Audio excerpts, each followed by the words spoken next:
Okay, Helly, thank you. And speaking of school, the fall semester is here for many parents, and they may be wondering how they can actively help their child succeed. This morning, we're breaking down all the ways to set a student up for a successful school year, both in and out of the classroom. And here now with the tips you need to know is Jaimie Clayton, CEO of Oakland Family Services. Jaimie, good morning. Thanks for joining us. Good morning. Thanks for having me. Okay, like we were saying, school was back in session. How can parents and kids mentally prepare themselves for a successful year? So I think for both, the most important thing to get started is a great routine. So that's for both mental and physical aspects.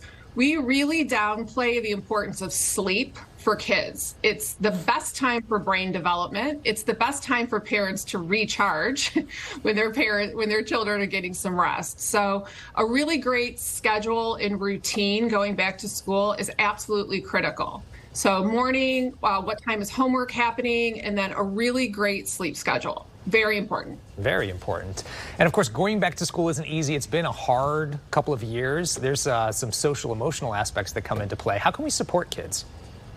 Yeah, I think the social emotional aspects of learning have been downplayed for quite some time. The pandemic and then the shootings have really brought that back up. And so recognizing all the way down to preschoolers that supporting kids emotionally is critical. Parents can do that by creating an open environment for discussions, acknowledging their kids may have anxiety and fears about school, about their own educational attainments, about a lot of situations with friends. The ages from, preschool all the way through adolescence, it's really about those friendships and being socially sound.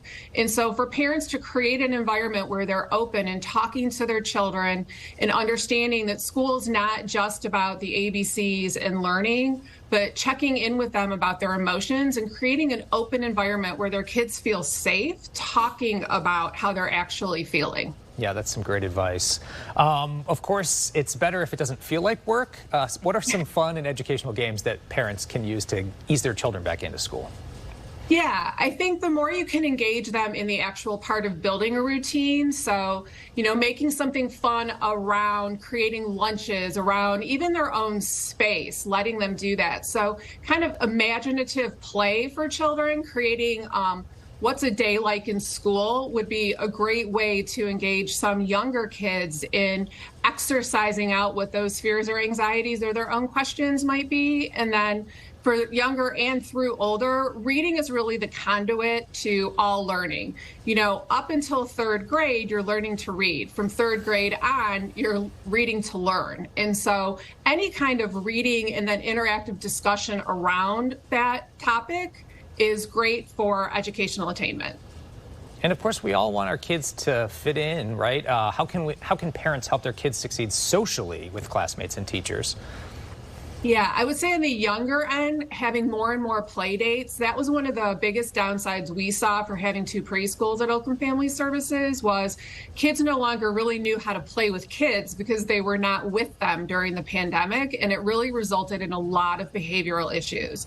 So creating more play dates and opportunity for active play. Okay, well, the past 2 years obviously have been kind of hard. Hybrid classes could have created some learning gaps.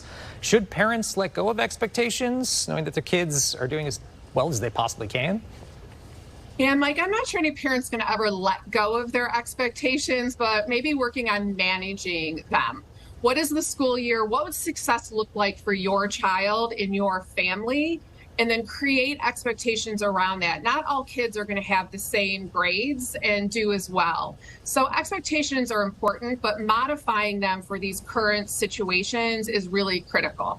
Okay, Jaimie Clayton, CEO of Oakland Family Services, thanks so much for being with us. And we're going to put your website up on the screen so that people can have information on where they can get more. All right, we'll be right back. Thank you.